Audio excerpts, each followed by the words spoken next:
High, I am Dev. I am Jeet. চল বসে কথা বলি।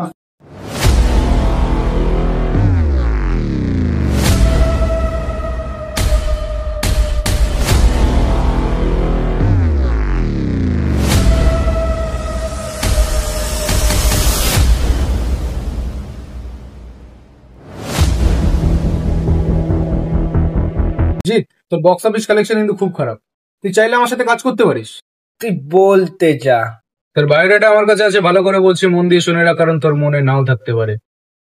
ইন দ্য 1978 30 নভেম্বর কলকাতার কালীঘাটে তোর জন্ম হয়। বাপ মা ভালোবেসে নাম রাখে জিতেন্দ্র মদনানি। তোর শখ ছিল ছোট থেকেই অভিনয় করবি, অভিনেতা হবি।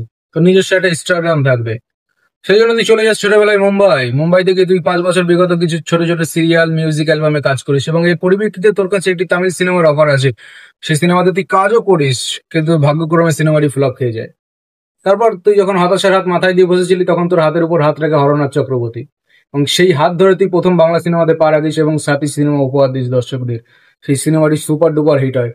তারপরে তোর হাতের প্রচন্ড পরিমাণে কাজ চলে আসে, যেমন তুই দর্শকদের উপহার দিস নাটের গুরু, বস, বচ্চন, চেঙ্গিস ইত্যাদি। I like it. তুই কি ভেবেছিস তোর কোনো খবর আমার কাছে থাকে না? তোর নাম দীপক অধিকারী, জন্ম 25 ডিসেম্বর 1982 সালে কেষ্টপুরে।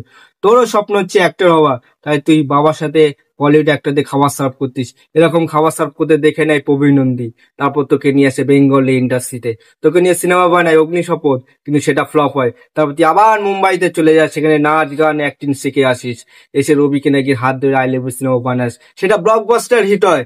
এরপর তুই টনিক, অ্যামাজন অভিযান, চাঁদের পাহাড়, খাদান সিনেমা করে বেঙ্গল ইন্ডাস্ট্রি মেগাস্টার হয়ে গেছিস। I like it. এখন তুই আমার ফ্যানদের নিজের দিকে টানছিস। জিৎ, তুই ভুলে যাস না তোর বক্স অফিস কিন্তু ভালো চলছে না। মনে করা দরকার নেই, আমার সাথে কাজ কর। কারো আন্ডারে আমি কাজ করি না। তোর বক্স অফিস কিন্তু খারাপ যাচ্ছে। পরে এবছর ঠিক হয়ে যাবে। জিৎ, আমার পাওয়ারকে ভুলে যাস না। আমার স্টার্টআপের উপর ভরসা আছে।